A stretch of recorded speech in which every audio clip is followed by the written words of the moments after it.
अंशु, अंशुमन,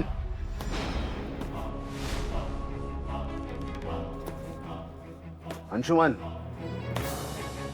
अंशु, अंशु, अंशु, अंशु, तुझ्याशी बोलतोय मी. सॉरी दादा, मला तुझा आवाज ऐकू आला नाही. बोल ना. कोण आहेस तू? आणि हे सगळं काय चाललंय तुझं? हा माज कुठला आला तुझ्यामध्ये? आणि कुठला ऍटिट्यूड? आणि हे सगळं काय चाललंय तुझ्या आयुष्यात? हा, या सगळ्या मुलींची आयुष्य म्हणजे तुला गंमत वाटते त्यांच्याशी खेळायला? आधी ती श्वेता झाली, मग चिंगी झाली. त्या बिचाऱ्या चिंगीशी प्रेमाशी नाटक केलंस तू, तिला फसवलंस आणि आता सुष्मिताशी लग्न केलंस. अरे कुठेतरी प्रामाणिकपणा, कुठेतरी निष्ठा का काहीच नाहीये? लाज वाटत नाही तुला तुझ्या वागण्याची? असं नव्हतंच रे तू अंशु, असं खरंच नव्हतंस तू. हे काय झालंय तुझं? कशामुळे झालंय? लुक दादा, मी तुझा राग समजू शकतो, पण ह्या केसमध्ये तू कधीच माझं शांतपणे ऐकून घेतलंच नाहीस. शांतपणे ऐकून घ्यायचं तुझं. चिंगीशी लग्न करणार होतास तू. मी करणार नव्हतो, तुम्ही फोर्स करत होतात मला. फोर्स? अरे ती मुलगी तुझ्या बाळाची आई होणार होती. दादा, आजकाल आमच्या जनरेशनमध्ये एवढं कोणी सिरियसली घेत नाहीत या गोष्टीला. रिलेशनशिप्स होतात, अफेअर्स होतात, म्हणून कुणी काही लग्न करत नाहीत. तसं असतं तर 5-6 लग्न झाली असती प्रत्येकाची आतापर्यंत. आणि ती चिंगी गावातून आलेली मुलगी आहे, स्टुपिड आहे, तिला नाही कळत हे सगळं. आणि त्यांना त्यांच्या फ्युचरची काळजी नाहीये, मजा करायची असते, मग केली मजा. अंशुमन, मूर्खासारखं बोलू नकोस. एका मुलीच्या आयुष्याशी खेळ आहे हा, मजा नाहीये. त्या चिंगीला तर उद्ध्वस्त केलंस तू आयुष्यात ना, आणि तिच्याशी लग्न टाळण्यासाठी तू सुष्मिताशी लग्न केलंस. खरं आहे की नाहीये? नाही दादा, तेच तर सांगतोय मी. मला माहित पण नव्हतं की सुष्मिताचं माझ्यावर प्रेम आहे. तिला ज्यावेळेस न्यूज कळली की तुम्ही माझं लग्न त्या चिंगीशी लावून देताय, त्यावेळी तिने रडत रडत तिचं प्रेम कन्फेस केलं. म्हणाले की लग्न केलं नाही तर मी जीव देईन. मग घाईघाईत लग्न करावं लागलं रे मला दादा. पण तुम्हाला नेहमी मीच चुकीचं वाटतो. तू काय मूर्ख समजतोस आम्हाला? आणि चिंगीला काय सांगितलंस? किती नीच आहेस तू अंशुमन. नीच काय दादा, पुरुष असंच करतात ना. अंशुमन, अरे नालायक माणसा. कुठे चिंगी आहे? कुठे? घरातून निघून गेली. शहाणपणा करायचा नाही. मी शोधून त्या चिंगीला परत आणणार आहे. तू तिच्या होणाऱ्या बाळाचा बाप आहेस आणि तुला तिला सांभाळायलाच लागेल. नाही नाही, पण त्याचा तर टेन्शन घ्यायची गरज नाहीये दादा. म्हणजे बाळ गेलं. गेलं म्हणजे? ढगात ढगात, देवाघरी देवाघरी देवाघरी.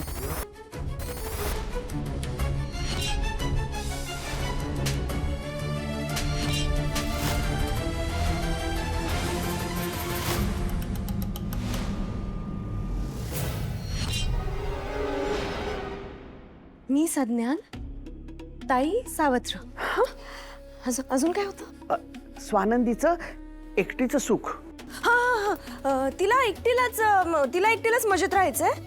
आणि मी हे लग्न नाही बोलणार. हा ऐक, आणि ना मुद्दे विसरू नकोस आज. मी पटकन हातावर लिहून घेऊ का? म्हणजे लक्षात राहील माझ्या. हा, असं बावळटपणा करणार आहेस का तू? मुद्दे हातावर लिहून घेणार आहेस म्हणजे दादाशी बोलताना असं हातावर बघून बोलणार आहेस का? लक्षात राहायला सोपं पडतं. कसं आहे तुमचं बेबी? मम्मा हिचं काय करायचं ग? करू काहीतरी. बाळा, हे बघ, हे लक्षात ठेवायचं असतं. असं समज की ही तुझ्या आयुष्यातलं सगळ्यात मोठं ऑडिशन आहे आणि तुझ्यासमोर तुझे कोणतरी मोठे डायरेक्टर बसलेत. संजय लीला भन्साली. हा चालतील, हा ते बसलेत. आणि हे बघ, जरासरी चूक केलीस ना तरी तुझं पिक्चर सुरू व्हायच्या आधीच फ्लॉप होऊन जाईल. म्हणजे संसार सुरू व्हायच्या आधीच मोडून जाईल. त्यामुळे एकदम काटेकोरपणे व्यवस्थित बोलायचं. काय आज असं समज की तुझ्या अख्ख्या आयुष्यातली सगळ्यात बेस्ट ऍक्टिंग करायची तुला. समजलं आता ना, पूर्णपणे समजलं मला. कोणी पण माझ्या समोर येऊ दे आता, मी सोडणार नाही. चल दादा दादा ऐक माझं. दादा दादा तू उगाच रागवतोय. छोटी चूक झाली.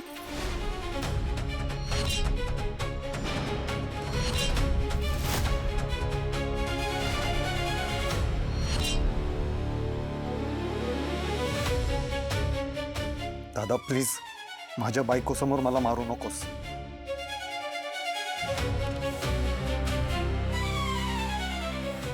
अर्थ तरी कळतो का तुला बायको या शब्दाचा? बायको समोर मारू नकोस.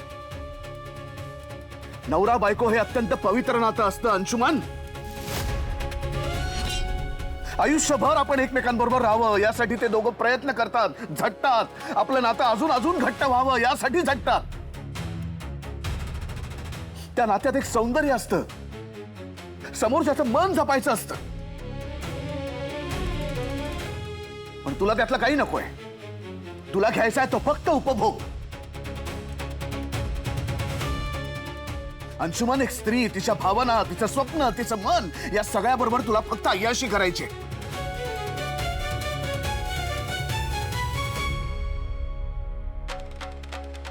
आणि जे तू वागलास ना या सगळ्या मुलींशी, त्याबद्दल तुला एकदा नाही 10 वेळा थोबाडीत देईन. आणि तेही तुझ्या बायको समोर.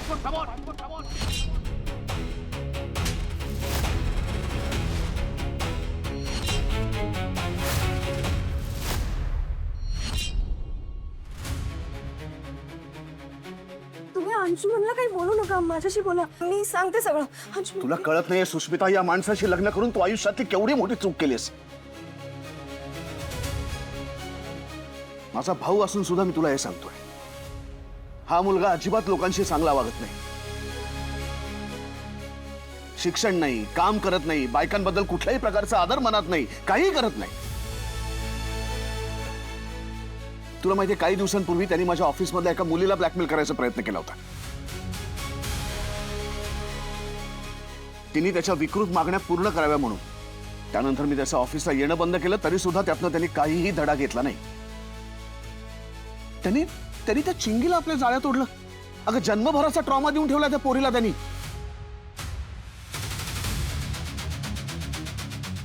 तुझ्यापेक्षा पण लहान असेल ग ती. बायकांवरती हात उचलणं, त्यांची छेड काढणं हा स्वभाव आहे त्याचा. हा तुझ्यासाठी योग्य मुलगा नाहीये सुष्मिता.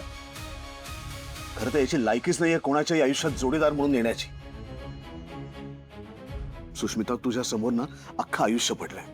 मला नाही माहिती यांनी काय सांगून तुला मॅनिप्युलेट केलंय, पण आता मी परत आलोय सुष्मिता. आणि मी तुला सांगतोय की तुला या माणसाबरोबर राहण्याची काहीही गरज नाही. हे बघ सुष्मिता, अजूनही वेळ गेलेली नाहीये. मी आणि तुझी ताई वाटेल ते सपोर्ट करू, आणि तुम्हाला आणि स्पेशली तुला या निरर्थक लग्नातनं आपण बाहेर काढूया.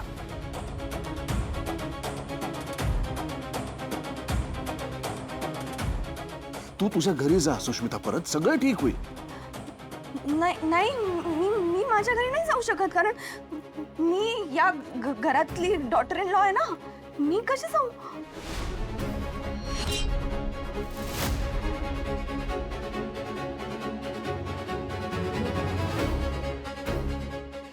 सुष्मिता, आम्ही सगळेजण तुझ्या भल्याचा विचार करतोय म्हणून सांगतोय.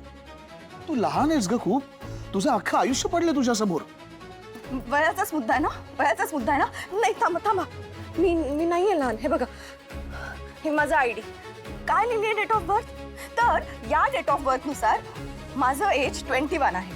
त्यामुळे कायद्याने तरी मी सज्ञान आहे, आणि कुठल्याही माणसाशी लग्न करायचा अधिकार मला पूर्णपणे.